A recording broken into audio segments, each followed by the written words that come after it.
Good evening. My name is Sarah Clayton, and I will be sharing with you about marriage and family therapy professional disclosure.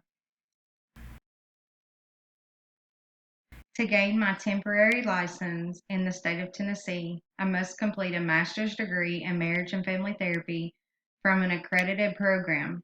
While I am in graduate school, I must complete 300 hours of supervised practicum and internship.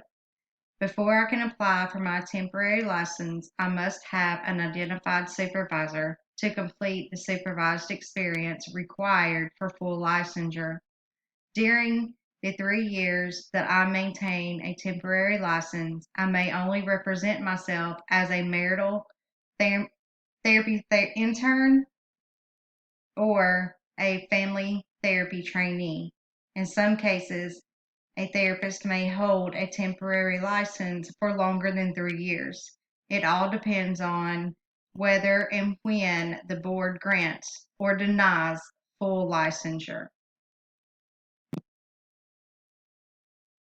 To gain my full licensure as a marriage and family therapist, there are a number of things I must do. I must complete all the requirements for the temporary license, pass a written exam, an oral exam, and a jurisprudence exam once I have been deemed eligible by the board, and complete 2 years of post-degree clinical experience as a MFT. This includes a minimum of 1,000 hours of clinical practice, and 200 hours must be directly supervised by a board-approved supervisor. It is tough to say exactly what my identity is as a professional therapist because I am still emerging. It takes time for professional identity to develop, and it requires education and strong relationships with mentors and colleagues. To identify myself at this time in my professional journey, I am a Christian marriage and family therapist student at Colorado Christian University. I will be interning at Family Christian Counseling Center in Cleveland, Tennessee, under the supervision of Gary Lynn.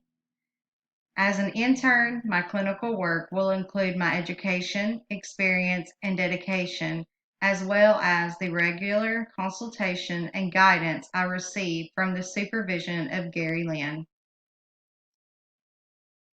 As with my professional identity, I have not fully developed areas of expertise. I do, however, have a strong proposition for some areas in which I want to specialize. As a marriage and family therapist, I will view my clients and their circumstances through a systemic lens. I want to specialize in eye movement desensitization and reprocessing, as well as solution focused brief therapy, narrative therapy, structural family therapy, trauma focused therapy, and cognitive behavioral therapy. I want to be able to work with all ages and help families heal as a whole. I will be able to provide therapy to individuals, couples, and families. Areas I will be able to address and treat are anxiety, depression, behavioral issues, family conflict, coping skills, trauma, abuse, relationship issues, stress, spiritual issues, and mood disorders. The therapeutic process consists of a series of related interactions that progressively alter the nature of the relationship between therapist and client. The basic data are the totalities of interactions from the hello to the final goodbye.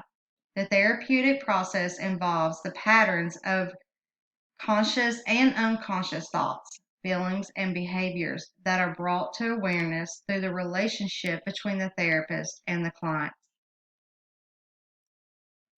Now let's switch gears to the administrative side of psychotherapy. Time management is a key skill to be successful in any profession, but it is very important for a therapist. It is important that a therapist inform their clients of the 15-minute hour so their clients understand they will not be talking with their therapist for a full hour. The extra 10 minutes in between clients allows the therapist to write up progress notes deal with any billing issues, take short bathroom breaks, and get ready for their next client. While a therapist is in a session with a client, they should remain aware of the time by simply glancing at the clock when they sense the time is coming to a close. Therapists get paid either privately by their clients or through the client's insurance company. To get paid through the client's insurance company, the therapist must be a preferred provider of that managed care organization. If a therapist is going to bill an insurance company for services rendered, they must code and bill the company using the DSM or the ICD. It is wise for a therapist to have a cancellation policy in place.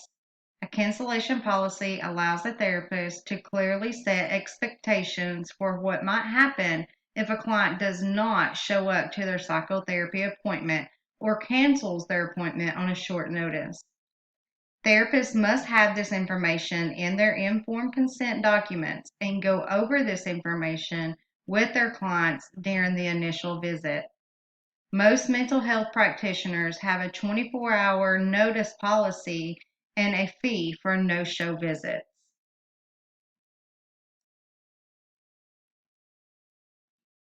Thank you for listening to my presentation. God bless.